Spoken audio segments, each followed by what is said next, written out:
2002 remains an important landmark in India's political evolution. Also on Modi's report card, depending on how you look at it, it's a black mark or it's a wonderful achievement.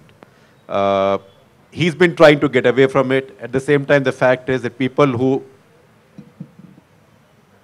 to whom his macho image appeals find him appealing because of 2002.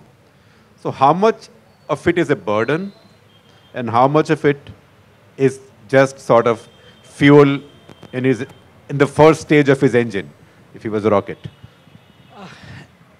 Whether it's a burden or whether it's a fuel depends on the context and what your opponents do. And I think we should keep in mind two things, because, and I think there's actually a parallel between the secularism argument and the argument Adil Bhai just made about investment, which I don't think we are actually grasping, which is the following, right?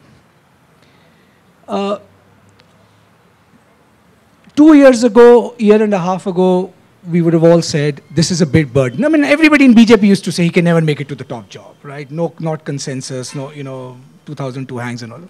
What happened?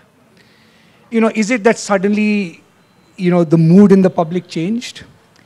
My own sense is that I think what's happening on the secularist debate on the ground, and that speaks to whether 2002 is a burden or not. We can talk about it in terms of individual complicity. Was he complicit? Was he not complicit? And that's a huge political fact, right? We can talk about it in terms of ideology.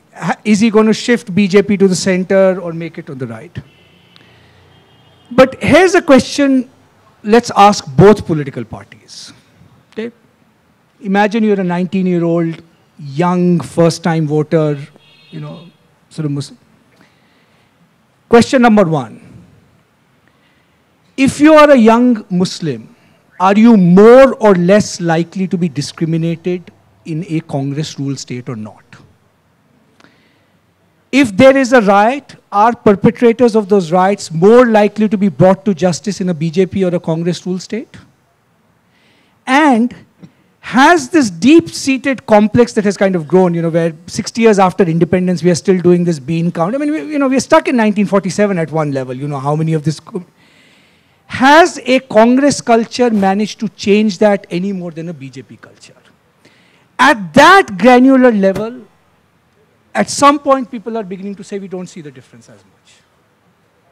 And actually if you go down in UP, that's the question. I mean, the politics of say is now institutional. Which party is standing up and saying, I'm going to do police reform such that 70 youths will not be put in jail unnecessarily without any charges? Congress can't say that, BJP can't say that, right? So that's the institutional story. I think on the investment side, I think the parallel is this, which is, it's not so much sort of Modi versus Rahul. I mean, whoever comes to governs to India, you'll have to deal with the Supreme Court, you'll have to deal with the CAG, you'll have to deal with media, civil society. The fact of the matter is, almost all our institutional strategies post-1991 were bypasses or shortcuts. Public sector can't do it, somehow the private will do it, right? If environment ministry doesn't work, cabinet committee on investment will clear it, as if there are no rules or something. The fact of the matter is the long term has caught up with us in terms of institutions, right? Take the environment debate. I mean, this can't go away. You have a National Green Tribunal, right? I don't care whether it's Modi, Rahul Gandhi, they can give as many clearances that they want, right? That's the new institutional landscape we are not waking up, right? And I think that's actually on the ground, that's the core issue.